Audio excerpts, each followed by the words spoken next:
ब्रह्मचर्य का आमतौर पे यही है कि एक संयमन इंद्रियों का। सेम परिस्थिति में एक व्यक्ति को भूख लगती है, वो इंतजार करता है, रोजगार ढूंढता है या मेहनत करता है, रोटी खाता है। सेम स्थिति में एक रोटी को चुरा लेता है, डकैती डाल लेता है। कि ये संयमन है। प्राकृतिक आवश्यकताओं को रोका नहीं जा सकता है जब तक हम शरीर में एक तत्व विशेष को शून्य ना कर दें। एक जगह मैंने ओशो जी को सुना था, उनका कहना था कि अगर आप ब्रह्मचारी की नकली परिभाषा में पढ़ेंगे, आपके ऊपर थोपा जाएगा और आप ब्रह्मचारी बनना चाहते हो तो आसान तरीका है, पेड़ पे रस्सी डालो और लटक जाओ, कि आपको इंद्रिय शून्य होना। लेकिन मैं ये भी नहीं कहूंगा कि हम बिल्कुल अराजक हो जाएं।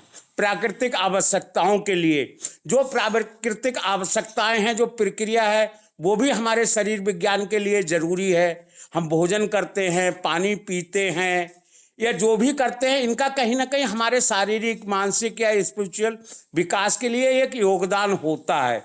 उसका हम नियमन कर लें।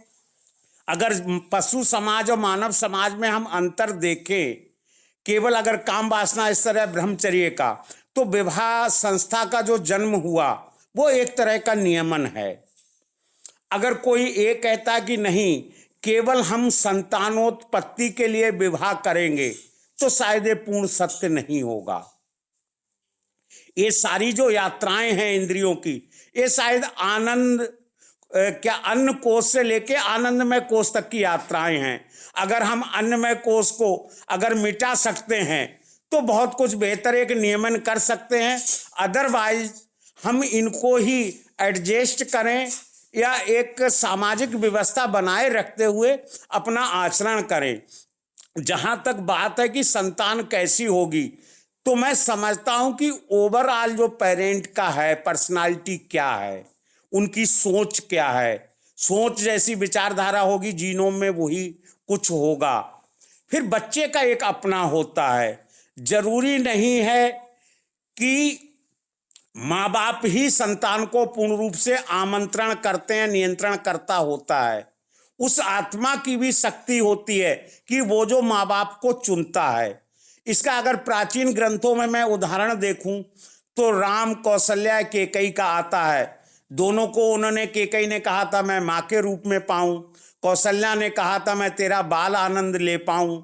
दोनों को भगवान राम ने तथास्तु कह दिया था और सवाल पैदा हुआ था कि दोनों को पूर्ण सत्य कैसे होगा।